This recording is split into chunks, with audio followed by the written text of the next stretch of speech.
নমস্কার, বাংলা বার্তা থেকে বলছি সন্ময় বন্দ্যোপাধ্যায়। শেষ পর্যন্ত আদালতে এইভাবে কড়কানি, আমি সেই বিষয় নিয়ে আজকে আসছি, কিন্তু তার আগে বলে নিই, একটা ভাইরাল হওয়া অডিও আপনাদের কাছে শোনাবো। মারাত্মক অডিওটা, কিন্তু আমি অডিওর বক্তব্য শোনানোর আগে পরিষ্কারভাবে বলি, কলকাতা হাইকোর্টে শেষ পর্যন্ত চরমতম কড়কানি খেলো একটা সরকার, এবং যেটা সুপ্রিম কোর্ট থেকে শুরু, শেষ পর্যন্ত কলকাতা হাইকোর্টে এসে আপাত দৃষ্টিতে মনে হচ্ছে এই কড়কানিতে বিধ্বস্ত হলো নবান্ন। তার কারণ নবান্ন অনেক দিন ধরে চেষ্টা করছিল সীমান্তে আনসারুল্লাহ বাংলা জসিমউদ্দিন রহমানি বাহিনীর সঙ্গে কোনো একটা জায়গায় আপোষের পথে হাঁটতে।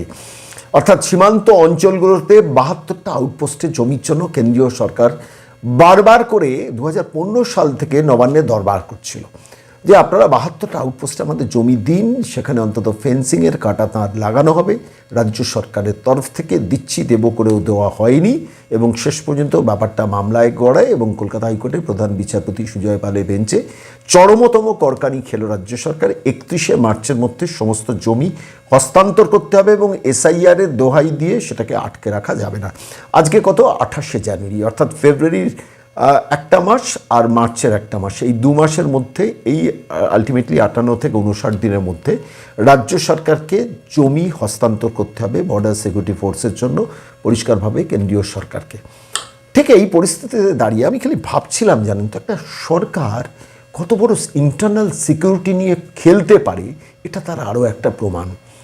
পশ্চিমবঙ্গের মাটিতে তৃণমূল কংগ্রেস সরকার থাকা মানে, আমি আবার বলছি, পশ্চিমবঙ্গের আভ্যন্তরীণ নিরাপত্তা চরমতমভাবে বিঘ্নিত হবে।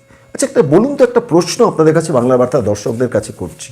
একটা রাজ্য সরকার সীমান্ত অঞ্চলে অ্যাডিকুয়েট টাকা দিয়ে জমি অধিগ্রহণ করবে না কেন? কি তার স্বার্থ? শুধুই কি কেন্দ্রীয় বিরোধিতা? না, পরিষ্কারভাবে বলছি, 72টা আউটপোস্টের জমির জন্য কেন্দ্রীয় সরকার ইতিমধ্যে কয়েক কোটি টাকা রাজ্য সরকারকে দিয়ে রেখেছে। রাজ্য সরকার দিচ্ছি দেবো বলে জেলা শাসকদের চেপে রেখেছেন, এবং চেপে রাখার ফলটা যেটা হয়েছে, যে অধিক সংখ্যক বর্ডার সিকিউরিটি ফোর্সকে ডিপ্লয় করতে হচ্ছে এই মুহূর্তে দাঁড়িয়ে বাংলাদেশের এই প্রেক্ষিতে। কোনো সেন্সেবল সরকার কখনো, একটু ভেবে দেখুন তো, সারা পৃথিবীর মানচিত্রে কোনো অঙ্গরাজ্য কখনো রাষ্ট্রীয় নিরাপত্তা বিঘ্নিত হবে তার সঙ্গে আপোষ করে? আপনার দেখাতে পারবেন? আর দ্বিতীয় কোনো দৃষ্টান্ত মমতা বন্দ্যোপাধ্যায় ছাড়া 2015 সাল থেকে দরবার করা হয়েছে, একাধিকবার টপ লেভেলের আইএস অফিসাররা এসছেন এখানে, তার চিফ সেক্রেটারির সঙ্গে বৈঠক করেছেন। কেন মমতা বন্দ্যোপাধ্যায় দিচ্ছেন না? তার কারণ ওপার বাংলার সঙ্গে এপার বাংলার, এই যে আনসারুল্লাহ বাংলা বলুন, জসিমউদ্দিন রহমানি বলুন, লস্কর বলুন, আইএস জঙ্গি বলুন, বাংলাদেশের নতুন যারা জঙ্গি গোষ্ঠী তৈরি হয়েছে তাদের সঙ্গে এই রাজ্য সরকারের একটা নিবিড় সম্পর্ক আছে, এবং সেই সম্পর্ক আছে বলেই বারবার বর্ডার সিকিউরিটি ফোর্স বা রাজ্য কেন্দ্রীয় সরকার থেকে তদবির করার পরও একটা সরকার সেখানে জমি দেয় না, এবং শেষ পর্যন্ত আদালত কানটা মুলে দিল নবান্নের।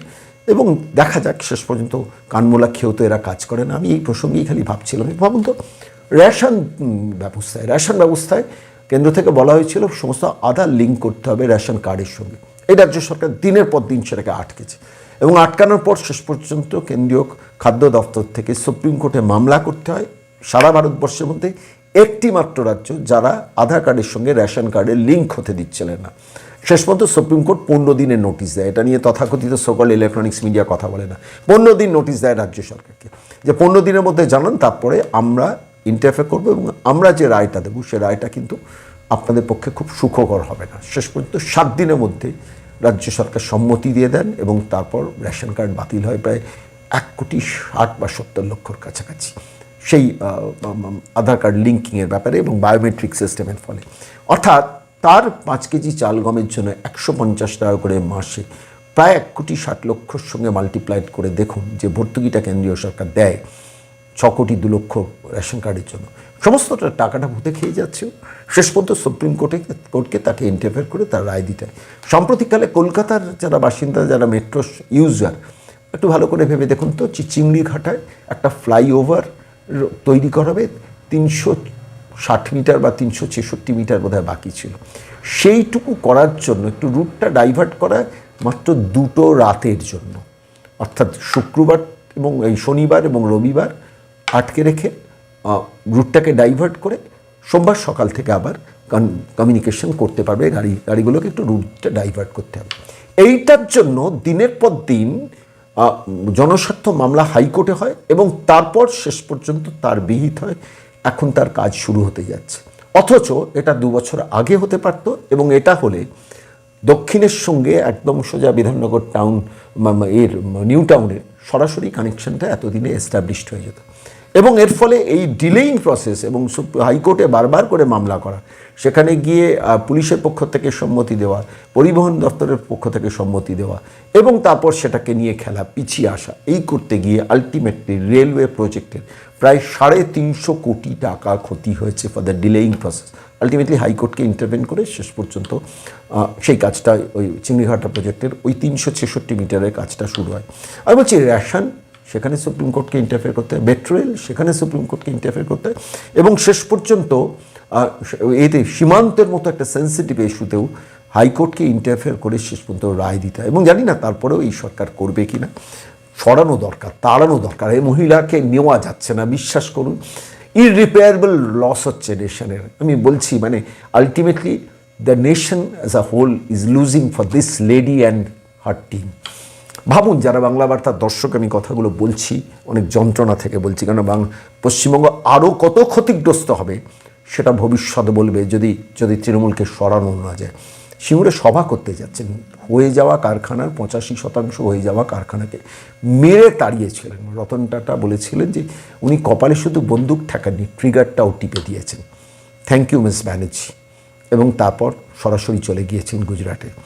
তার ক্ষতি আজও পোষাচ্ছে বাংলা। আজকে ন্যাকামি করার জন্য প্রায় 20 কোটি টাকা খরচা করে ওখানে সভা করতে যাচ্ছেন সিঙ্গুরের মাটিতে। কোনো বড় ব্যবসায়ী গত 15 বছরে ভাবুন তো পশ্চিমবঙ্গকে বিশ্বাস করেছে। আমি একটি কাহিনী আপনাদের কাছে বলেছিলাম। আমার এক দিল্লির সাংবাদিক বন্ধু, বাঙালি সাংবাদিক বন্ধু, তার একজন সাংবাদিক বন্ধু মহারাষ্ট্রে আছেন, তিনি তাকে কাহিনীটা বলেছিলেন। এ রাজ্যে ব্যবসা করেন, তাদের টিভি চ্যানেল আছেন, এমন একজন খুব বড় মাপের ভারত বিখ্যাত একজন ব্যবসায়ী, মানে বিজনেস ম্যাগনেট, যাকে ডোনাল্ড ট্রাম্পও চেনেন।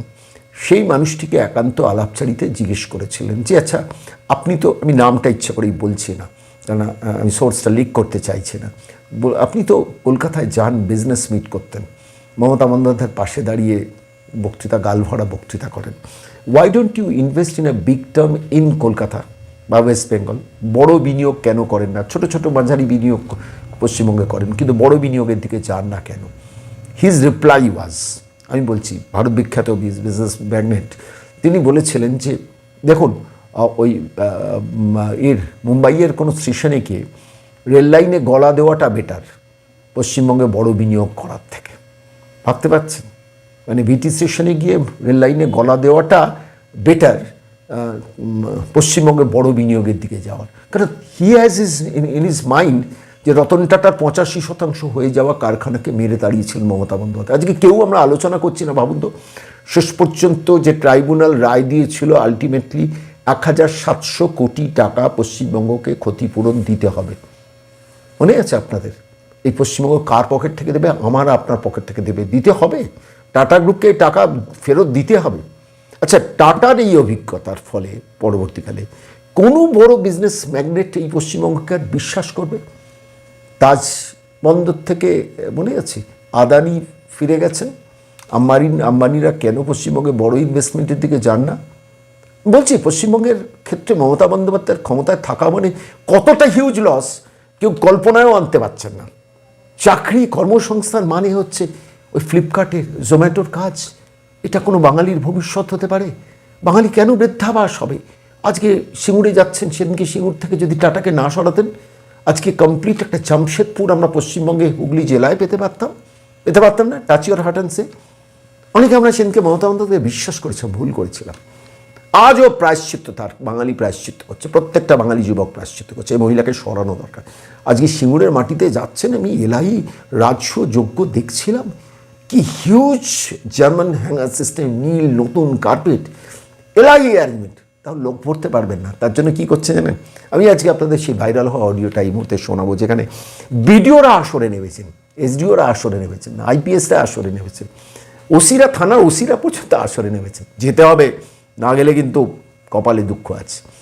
আমি সরাসরি সেই ভাইরাল হওয়া অডিওটা শোনাবো, যেখানে স্বনির্ভর গোষ্ঠীর যিনি কোঅর্ডিনেটর তিনি বলছেন বিডিও সাহেব কালকে মিটিংয়ে ডেকেছিলেন সব স্বনির্ভর গোষ্ঠীকে যেতে হবে, মানে আইসিডিএসদেরও যেতে হবে, আশা কর্মীদেরও যেতে হবে, সিভিক ভলেন্টিয়ারদেরও প্লেন ড্রেসে যাওয়ার খবর শুনছিলাম। আর সমস্ত সরকারি প্রশাসনে পুরসভা, পঞ্চায়েত, জেলা পরিষদ সব জায়গায় যত কন্ট্রাকচুয়াল কর্মী না গেলে, ছুটি না নিয়ে, সরকারের অফিসে ছুটি না নিয়ে যেতে হবে। কারণ মমতা বন্দ্যোপাধ্যায় সভায় ভিড়টাকে অর্কেস্ট্রেটেড করতে হবে। তার জন্য বিডিও নামছেন, তার জন্য এসডিও নামছেন, তার জন্য জেলা শাসকও নেমেছেন, তার জন্য আইপিএসরা নেমেছেন, তার জন্য বিভিন্ন থানার ওসিরাও নেমেছেন। দুখানা হেলিপ্যাড তৈরি হয়েছেন, দুখানা হেলিপ্যাড। আপনি বলুন তো, তিনি রাস্তা দিয়ে যাবেন না হেলিকপ্টারে যাবেন তার ঠিক নেই। আমি দেখছিলাম সভাস্থলে ইন্দ্রখালি, যেখানে তাও টাটা যেখানে সর্ষে ছড়িয়েছিলেন না, কারখানা থেকে 5 কিলোমিটার দূরে সভাটা করছে, সেই ইন্দ্রখালিতে একটা হেলিপ্যাড তৈরি করা হয়েছে। এক একটা হেলিপ্যাডের জন্য আমার আজ থেকে বছর 2-3 আগে আমার এক বন্ধুর কাছ থেকে শুনেছিলাম, যখন ওই বইমেলার পাশে একটা মাঠে হেলিপ্যাড তৈরি করে সেইখান থেকে বইমেলায় গিয়েছিলেন। মানে এই বিলাসিতা এই রাজ্যের মহিলা করেন, যিনি সরকারি 6 লক্ষ পদ অবলুপ্ত করে রেখেছেন, যিনি সরকারি কর্মচারীদের দিয়ে দিতে পারেন না, যিনি কর্মসংস্থান করতে পারেন না, দেউলিয়া হয়ে 7,71,000 কোটি টাকা দেনা করে রাখেন, তিনি দুটো হেলিপ্যাড তৈরি করেছেন। আমি সেই সময় শুনেছিলাম বইমেলার ক্ষেত্রে যে পিডাব্লিউডি ডিপার্টমেন্ট থেকে প্রায় 7.5 লক্ষ টাকা খরচা করা হয়েছে একটা হেলিপ্যাড তৈরি করার জন্য, আশপাশ সব কিছু ক্লিয়ারেন্স ঠিকঠাক করার জন্য। আজকে এই হেলিপ্যাড তৈরির জন্য কত লক্ষ টাকা গেল আমরা জানি না। মানে আমার নিজের তো ধারণা অন্তত 25-30 লাখ টাকা একটা হেলিপ্যাডের জন্য। ড্রাই রান হচ্ছে, হেলিকপ্টারগুলো যাচ্ছে দেখছি, আজকে সারাদিন ধরে ড্রাই রান হচ্ছে। একটা হচ্ছে সভাস্থল ইন্দ্রখালির পাশে হেলিপ্যাড, আরেকটা হচ্ছে ডানকুনি থানা সংলগ্ন শান্তিমঞ্চ সংলগ্ন মাঠে অস্থায়ী হেলিপ্যাড করা হয়েছে। অন্তত লোকাল মিডিয়া সেই রিপোর্টটা করেছে দেখছিলাম। ভাবুন তো। আচ্ছা, আমি চিন্তা করছিলাম যে নবান্ন থেকে সিঙ্গুর যেতে কতক্ষণ লাগে? বেশিক্ষণ না, ঘন্টাখানেকের মধ্যে বা ঘন্টা দেড়েকের মধ্যে হয়তো পৌঁছে যাওয়া যায়। সেই সিঙ্গুরে রাস্তায় হাইওয়ে দিয়ে যাবেন, অসুবিধা কোথায়? সেটা না গিয়ে যদি হেলিকপ্টারে যান, কারণ হেলিকপ্টার উপর থেকে নামবে, কিছু গ্রামের গরিব মানুষ যারা 1000 টাকা ভাতা পান, এরকম আকাশে তাকিয়ে দেখবেন যে দিদি নামছেন, দিদি নামছেন, দিদি নামছেন, এরকম একটা দৃশ্যপট তৈরি হবে যে সিঙ্গুরকে এইভাবে প্রতারিত করলেন, বেচারামের মতো প্রোডাক্ট উপহার দিয়ে চলে এলেন।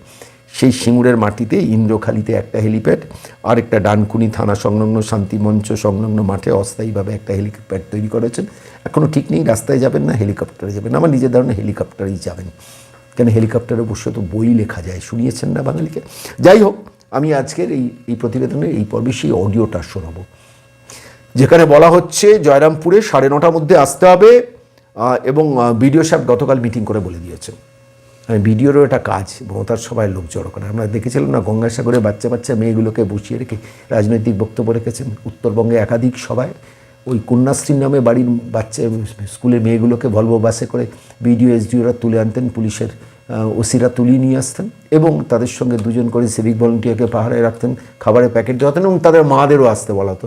মেয়ে থাকবে, মা থাকবে, হাতে কন্যাশ্রী প্ল্যাকার্ড ধরিয়ে দেওয়া হবে। কি অদ্ভুত বিচিত্র এই রাজনীতি! আপনি ভাবুন যে শেষ পর্যন্ত এই ফতোয়া জারি করতে হচ্ছে, এবং সেটা that to from the BDOs level. যাই হোক, কথা বাড়াবো না, অডিওটা শুনুন। এবং অডিওটা শোনার পাশাপাশি আমি খানাকুলের যিনি বিধায়ক আছেন সুশান্ত ঘোষ, তাকেও আমি জিজ্ঞেস করলাম যে ইজ দিস অডিও ট্রু। আমি দুটো অডিওটা প্রথমে শোনাবো, তারপরে খানাকুলের বিধায়ক সুশান্ত ঘোষ কী বলেছেন সেটা আজকে আপনাদের শোনাবো। সকল বিএলটিদেরকে গুড মর্নিং। বলছি, একটা সরকারি প্রোগ্রাম আছে, বিডিও সাহেবের অর্ডার। তো প্রত্যেকটা বিএলটিকে, আমাদের দিক দিয়ে বলছি, প্রত্যেকটা বিএলটিকে আগামী বুধবার সিঙ্গুরে আমাদের মুখ্যমন্ত্রী মমতা বন্দ্যোপাধ্যায় আসছেন একটা সরকারি প্রোগ্রামে। কালকে বিডিও সাহেব ডেকে মিটিং করেছেন এবং আমাদেরকে বলেছে যে মানে এসএসজি গ্রুপের মেয়েদেরকে যেতে হবে। ঠিক আছে, তাই আমি প্রত্যেকটা বিএলটিকে বলবো কোনো অজুহাত না দেখিয়ে, এবং প্রত্যেকটা বিএলটি প্রত্যেকটা দল থেকে, তোমরা তোমাদের দল থেকে অন্তত 2-3 জন করে নিয়ে জয়রামপুরে চলে আসবে 9:30 মধ্যে। ঠিক আছে, প্রত্যেকটা বিএলটিকেই বলছি যেতে হবে। আর যে বিএলটি যাবে না, মানে এখানে তো যাওয়ার কোনো যাব না বলে কোনো তো প্রশংসা নেই। যদি যে বিএলটি যাবে না বলবে, সেই বিএলটির নাম আর ফোন নাম্বার আমি কিন্তু বিডিও সাহেবের কাছে দিয়ে আসবো লিখিত করে, ঠিক আছে? আর আগামী দিনে কোনো ট্রেনিং যে কেন দিদি আমাদেরকে দেয়নি বা কেন দেবে না দিদি, এই রকম কাজকর্ম কেন হয়নি দিদি, তার কৈফিয়ত বিডিও সাহেবের কাছ থেকে নিয়ে নেবে, ঠিক আছে? তাই প্রত্যেকটা বিএলটিকে বলবো, বিএলটি মানে আমি চাইছি যে আমার এখানে 26 জন বিএলটি আছো, ঠিক আছে? এই 26টা বিএলটি তার দল থেকে 2জন করে বা 3জন করে অবশ্যই নিয়ে আসবে। আর সেই বিএলটিকেও যেতে হবে, ঠিক আছে? বিএলটি, আইটিসিআরপি, এসআইএসডি, এফএল, যে সমস্ত মানে আমার 26টা সব রকম মিলিয়ে আমার 26টা পানিমিত্রা, আমার সব রকম মিলিয়ে 26টা বিএলটি আছে। সব বিএলটিদেরকেই যেতে হবে এবং তাদের দল থেকে 2-3জন করে নিয়ে আসতে হবে, ঠিক আছে? তাদের দায়িত্ব। এটা হচ্ছে সমস্ত বিডিওদের কাছে রাজ্য সরকারের পক্ষ থেকে নির্দেশ এসেছে যে এখানে স্বনির্ভর গোষ্ঠীর সমস্ত মহিলাদের যারা রয়েছে, স্বনির্ভর গোষ্ঠীর মহিলা প্রাণীমিত্রা থেকে শুরু করে আইসিডিএস কর্মী, তার সঙ্গে বিভিন্ন ক্ষেত্রে ভিআরপি, তো এদেরকে নিয়ে মুখ্যমন্ত্রী মমতা ব্যানার্জির সভায়, অর্থাৎ সিঙ্গুরের সভায় এদেরকে নিয়ে যেতে হবে। যারা না যাবেন তাদের ক্ষেত্রে একদম কঠোর পদক্ষেপ নেওয়া হবে, এরকম কড়া নির্দেশ দেওয়া হচ্ছে। কয়েকদিন আগেই আমি বক্তব্যটা পেয়েছি। আইসিডিএস বা হচ্ছে আমাদের আশা কর্মী যারা রয়েছে তাদের মাধ্যম থেকে আমরা পেয়েছি। তো আমি এটা অলরেডি সংবাদ মাধ্যমকে জানিয়েছি বিষয়টা। তো বিষয় হচ্ছে বর্তমান সময়ে সিঙ্গুরে যে সভা মুখ্যমন্ত্রী মমতা ব্যানার্জি করতে চলেছেন নরেন্দ্র মোদীজির পাল্টা সভা হিসাবে, তো সেখানে উনি কিন্তু যুব সমাজকে পাচ্ছেন না। তাই ওনার মাঠ ভরানোর জন্য নির্ভর করতে হচ্ছে এসডিও, বিডিও, আইপিএস, আইএস সবাইকে নামিয়ে উনি সবাইকে নামিয়ে উনি চাইছেন এনারা ওই স্বনির্ভর গোষ্ঠীর মহিলাদেরকে নিয়ে গিয়ে মাঠটা ভরাবে। অনেক ধন্যবাদ দাদা, অনেক ধন্যবাদ। ধন্যবাদ দাদা।